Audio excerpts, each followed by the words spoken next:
Assalamu alaikum warahmatullahi wabarakatuh. Karibu sana katika darasa la lugha ya Kiarabu. Kabla ya yote ni kuulize swali. Ukikutana na mtu alafu akakuuliza kami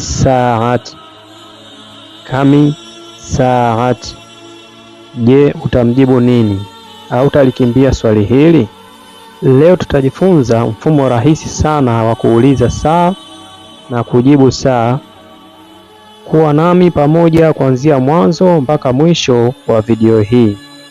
Mwisho wa video hii utaweza kuuliza saa, kujibu saa, kusema asubuhi, mchana, jioni na usiku kwa lugha ya Kiarabu. Wakati kwa Kiarabu ni wakati na nyakati ni awqati, lakini tunapozungumzia saa tunasema as-saa. Asubuhi kwa Kiarabu tunasema swabah. Mchana ni dhuhuri. Jioni masaa na usiku ni laili. Jinsi ya kuuliza saa kwa lugha ya Kiarabu tunasema kami as-saa au ma al-waqti.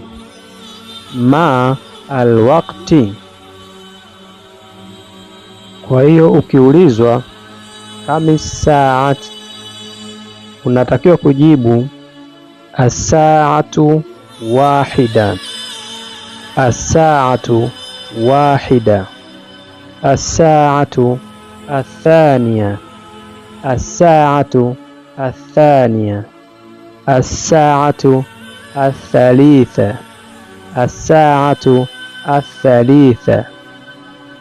Kama tunaelewana, andika kwenye comment hapo majibu ya maswali haya nitakayokuuliza. Swali la kwanza nitauliza muda. Saa 3 asubuhi kwa Kiarabu ni as-saatu thalitha sabahan, as-saatu thalitha sabahan, as-saatu thalith sabahan, as-saatu thalith sabahan. Hiyo ni B.